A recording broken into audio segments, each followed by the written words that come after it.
Starting right back in on page 9. You can see that I've done a little bit. I drew in the speech bubbles. This is still a rough looking panel. I think it's going to look better, as time goes on, as we fill in these things over here and kind of appoint the throne room. I've got a pair of boublés here. What a great pair of boublés I have. Bubblies. This one's lemon sorbet flavor of the day. All right, now, shout out to Marsh Mix Comics. He had the idea. Maybe I should put together a guide or an SOP or a video of some kind for how I'm doing the publishing on Lulu, and I will. There are a lot of lessons learned. I kind of had to learn the hard way. But luckily it was during the lockdown. That was when I learned how to do it.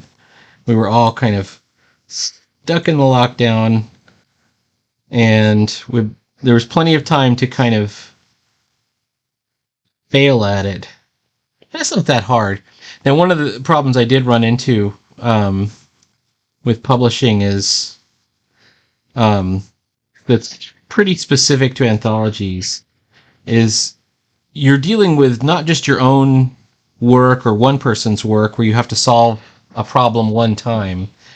You may have 9 different versions of a problem with all of the different contributors. Like they may have set their file up a little differently when they submitted it to you, and it doesn't matter really that much how much you kind of specify. Okay, it needs to be a PDF. It needs to be this kind of resolution. It needs to be this needs to have this, and this.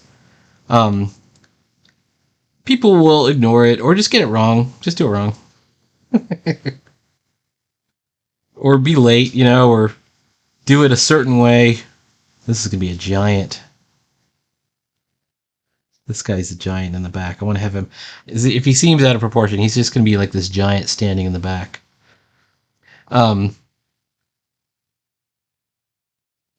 someone would always do this. Like they'll just go on the website, like I downloaded the template and I just put it on the template, right?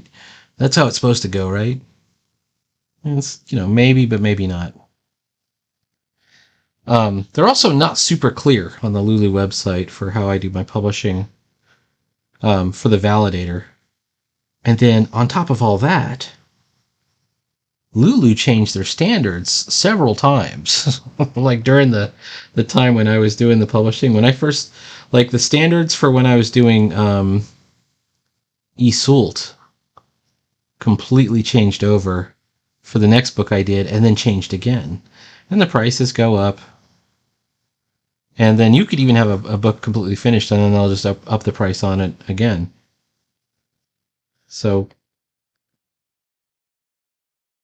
and the rules change for what counts as a premium book, that they're going to give you a free ISBN. Like one of the original original reasons that we went with Lulu is they were giving out free ISBNs, and then they took them all back, and they said, okay, it has to be done in color for you to get the free one.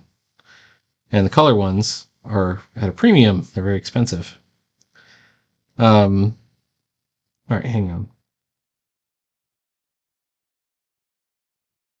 They started introducing all kinds of stuff like that. What's going on with his heel here? We got to put him in front of that door. There we go. All right, let's take a look at it with the pencils off. Pencils are throwing me off. Okay. I haven't drawn the stuff on the back wall over here because I've still got to draw the Myrdramites in front of it. This head seems wrong.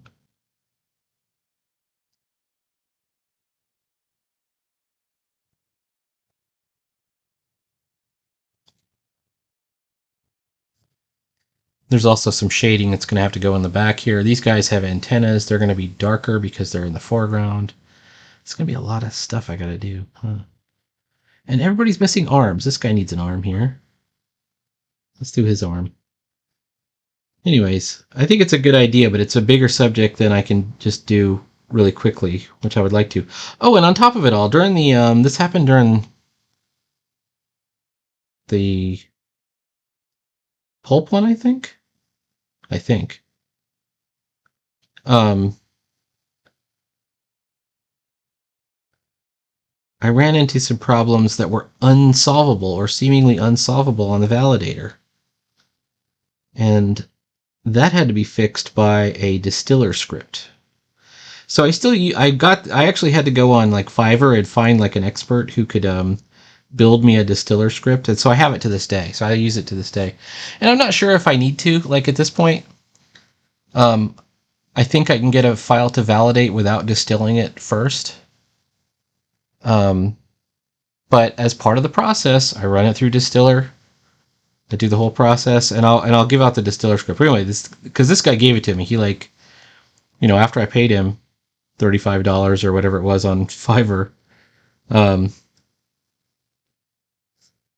he said this options file, this PDF options file should work for you, and you can keep the script.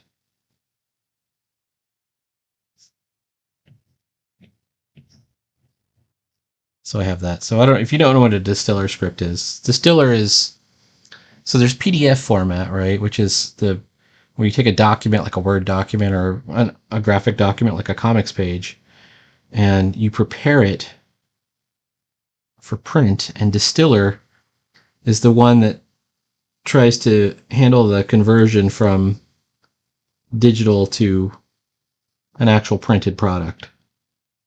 And it's stuff like ink coverage and stuff like that. It's like really, it gets pretty esoteric and into the weeds with stuff that you you might be an expert on. I don't know. Who knows?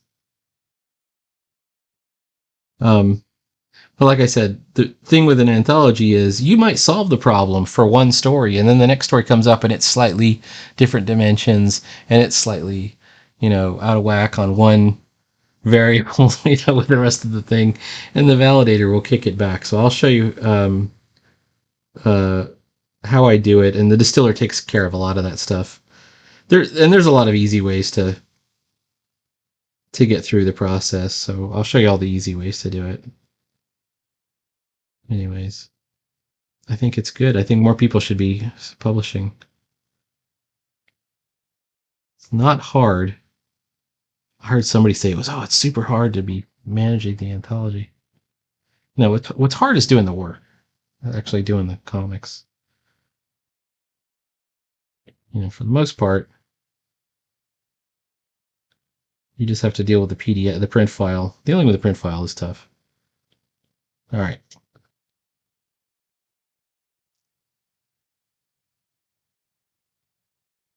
Okay.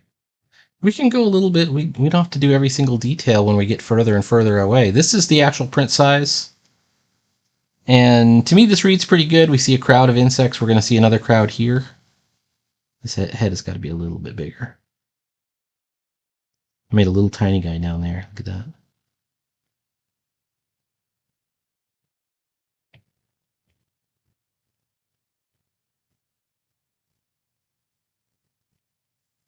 I thought of another kind of theme I'd like to explore with my Myrdramites, is that despite the fact that the Myrdramites have,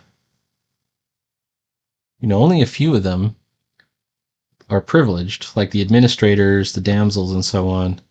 Even the drones, you need everybody. You need the drones, the workers, and the soldiers. This is a little tiny guy.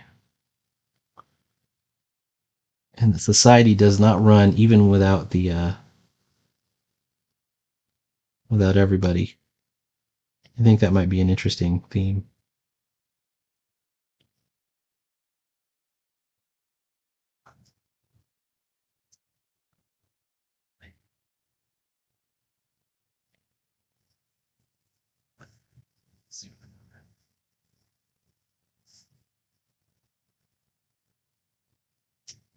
Okay.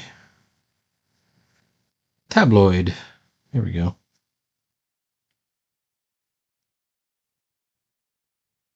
Oh, and that's the other option that I want to do. I kind of want to do another tabloid. I only did a 4-pager, which is one single sheet, 11 by 14. It's like 11 by 28, and you fold it in half, and you get the front page, the inside front page, the next page, and the inside, the back page, etc. But I want to do like a 16-pager maybe next time. The problem with that one is it can't be done print on demand. It has to be bought and paid for somehow by someone.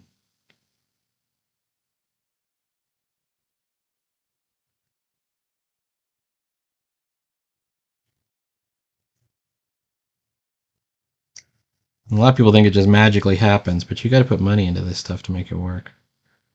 Okay.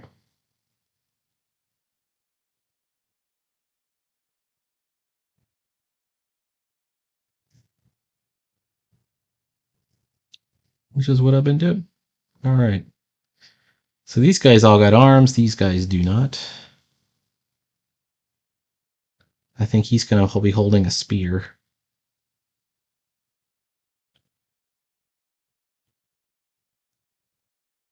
Oh, and also shout out to Tibar. I didn't know Tibar actually commissioned Fernando Ruiz. I might do that too. Jeez. For a sketch card.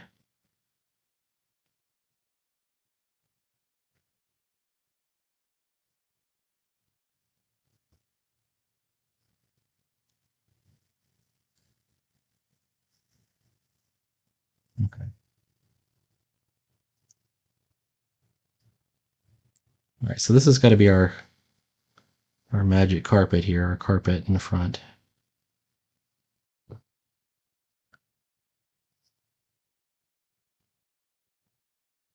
We might end up doing tile floors or a baseboard.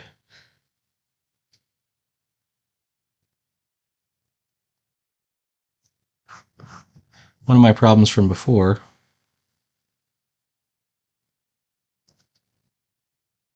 it's my silicone tip went out. I can't remember if I showed that yesterday, but I had to replace it. Luckily, when you buy a replacement tip, usually you get several. So that's what happened. All right. Let's do some of these Mudromites here.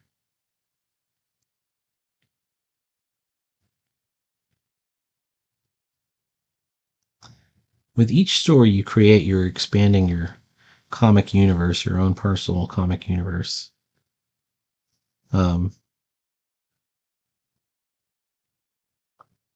So I guess as part of my comic universe, it now has Mudromites in it.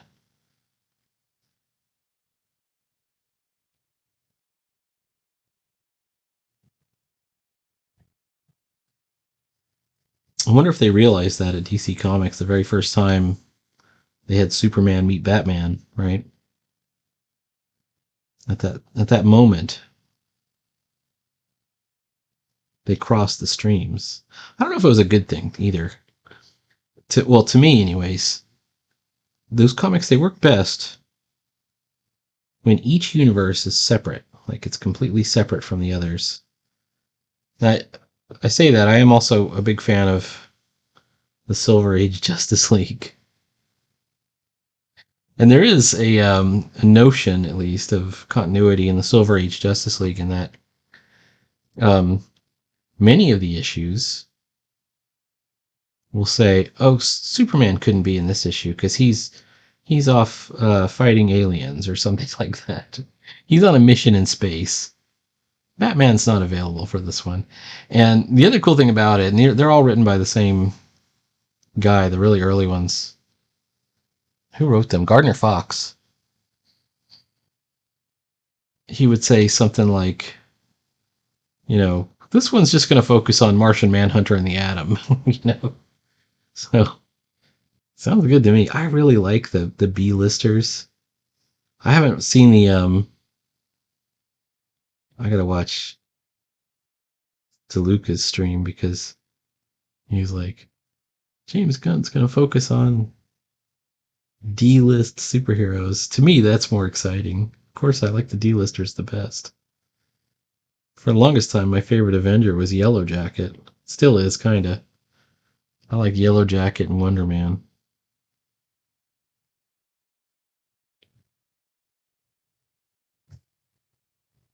I think it's become my own personal meme. I always say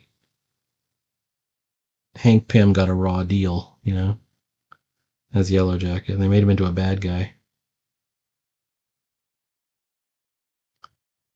eventually. But he's one of the greatest. Might have been just some kind of like where they were trying to, get Stan Lee, because it's one of the few characters that really is a Stan Lee creation. I think is Henry Pym, aka Ant-Man.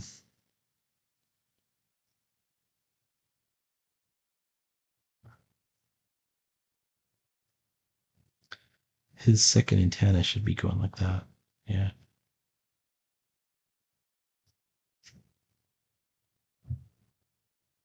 How's that reading?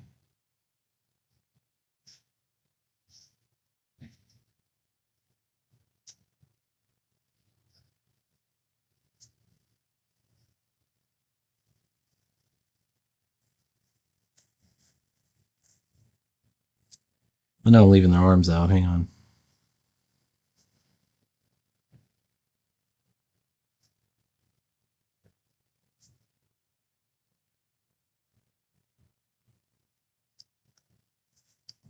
Definitely the most complicated of the pages.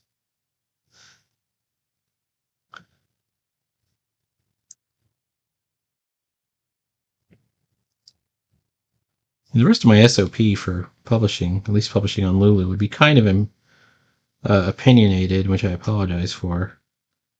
But it really is sort of born out of a desire to actually succeed at something, to get it right. All right, this guy's in front of that guy, so he should definitely push his shoulder up in front of that one. And then his arm should be back here.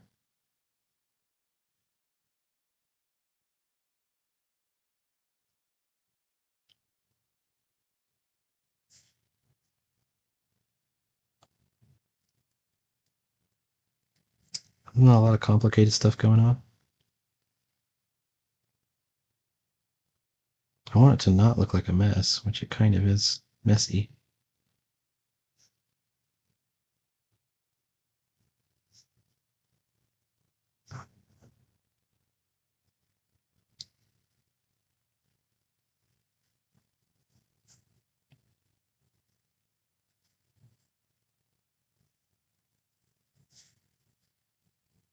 Let's put some extra details on this close-up guy because we can see him because he's so close. We should take advantage of that.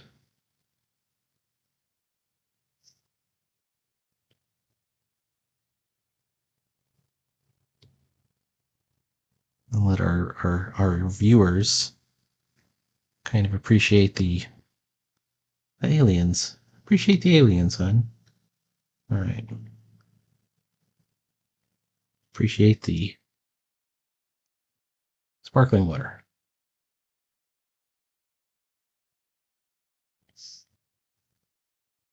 Speaking of which, I'm so excited. Tomorrow morning, I'm getting my new to me car, which is a major thing for me.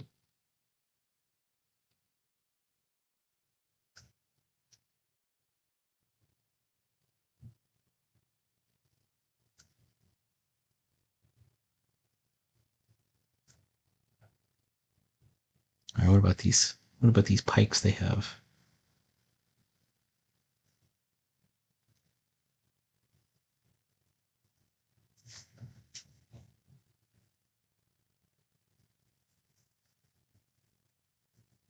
We could even do a thing behind them.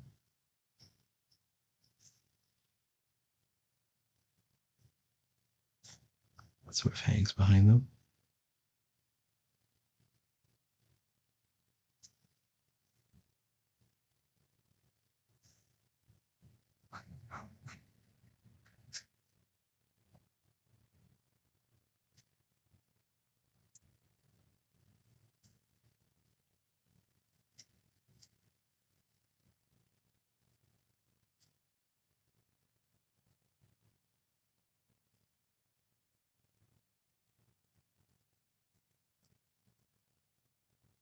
So when we're doing the shading or hatching, I guess this is what this would be.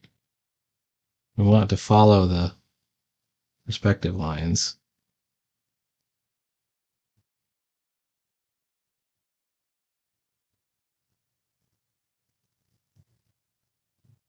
And I may erase this. We may want to do it more careful than I just did it. We'll see. It might be okay. It might be okay.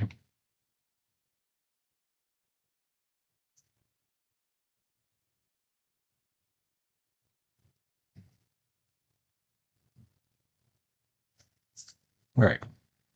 Thickest lines up front, thinner lines down behind.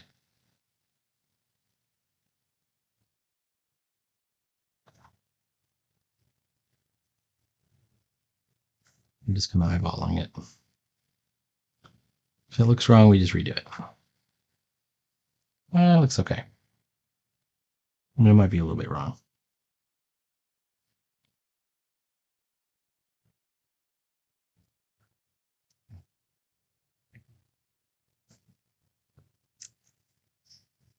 Whatever, if we do a pattern, it can't detract from the guy in the middle. So, we might do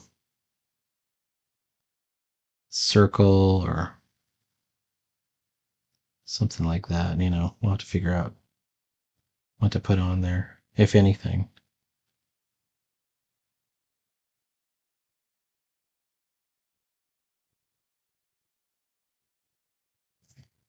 This is kind of the problem that Milton If would run into later on in his career. He had such a good draftsman, but he had such complicated scenes sometimes, and they were getting shrunk down because they kept shrinking the size of his comic in the newspaper as a newspaper comic.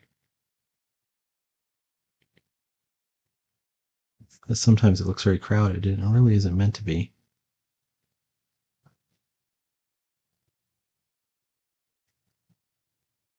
All right. I think these guys are looking okay.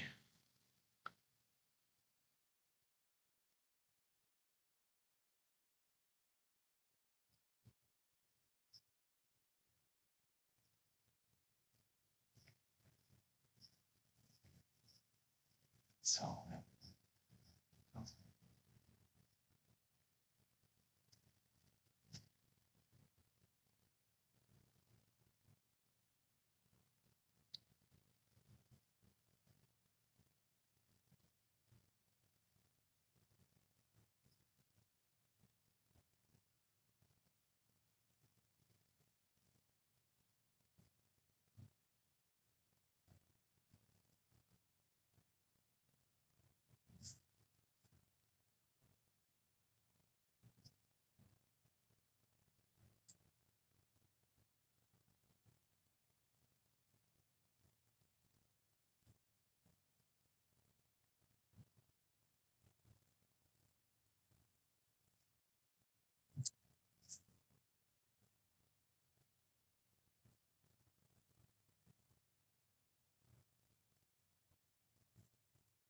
I'm just going to put this one in a kind of a skirt looking thing.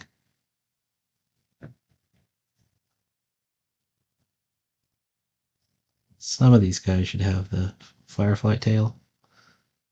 This guy.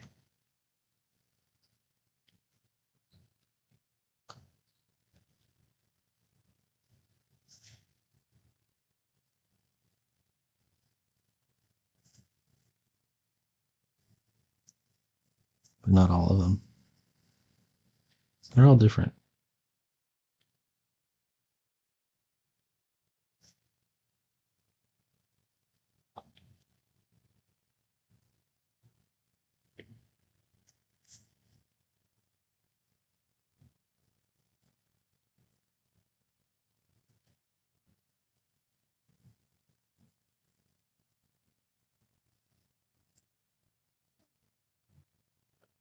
Because there's supposed to be some administrators in this. This is addressed to workers, drones, soldiers, and administrators. This is an administrator here.